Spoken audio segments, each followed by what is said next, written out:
Cowboy Logic, Season 3, Episode 10. You can't leave the mountains. They come with you. Tell you what home looks like. Mist over the mountaintops in the morning, cool air that hits you before you're fully awake and reminds you that you're somewhere real. Fireflies at night, little lights drifting up through the dark, the way my mama always said beauty should, free and unheld. Green grass, flowing rivers, a quiet so deep you can hear yourself think for the first time in months. Honeysuckle, cardinals, hummingbirds that appear and disappear like small bright miracles.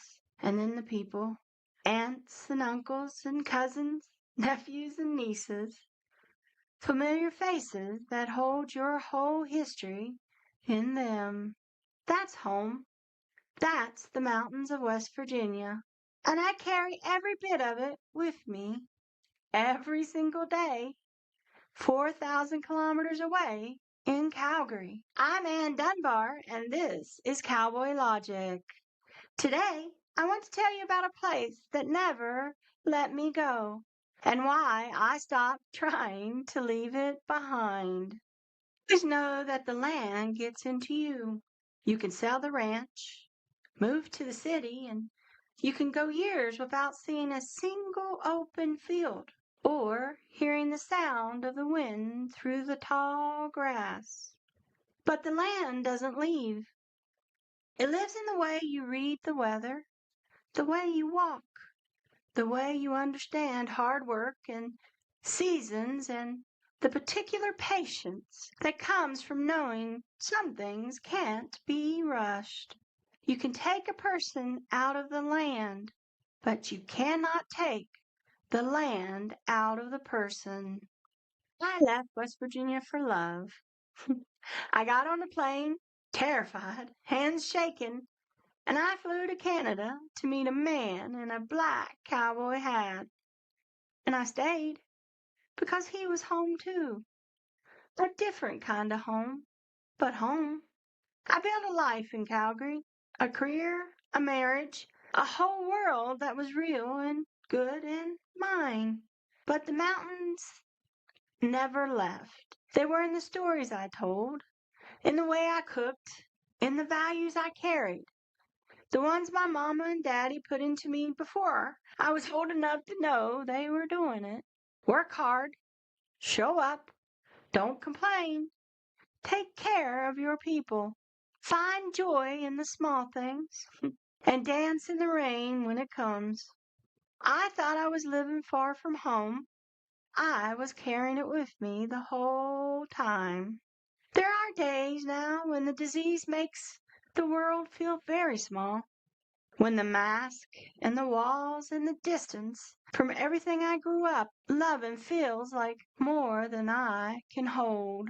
On those days I close my eyes and I go back.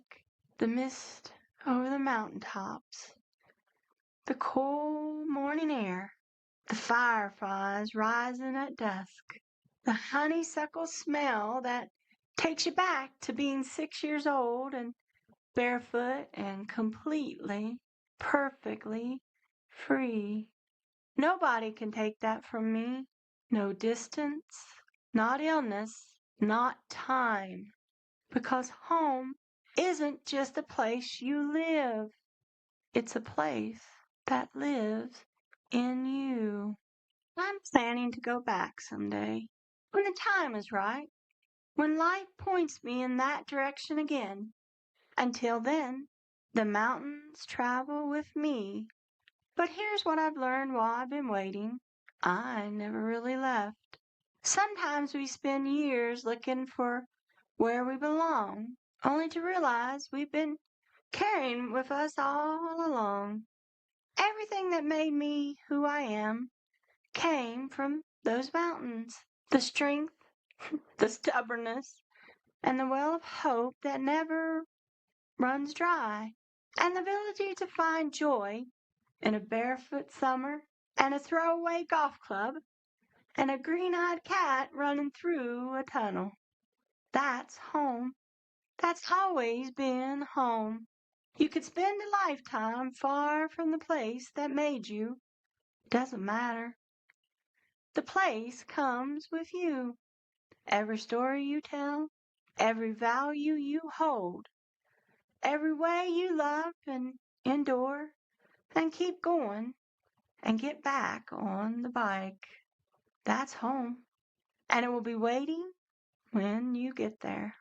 Today's cowboy logic is this. You can't leave the mountains. They come with you. Think about where you come from. Not just the place, but the values, the people, the summers, the things that got into you so deep they became who you are. You're still carrying all of it, and it's been carrying you right back. I'm Ann Dunbar. Thanks for riding along. I'll see you next week.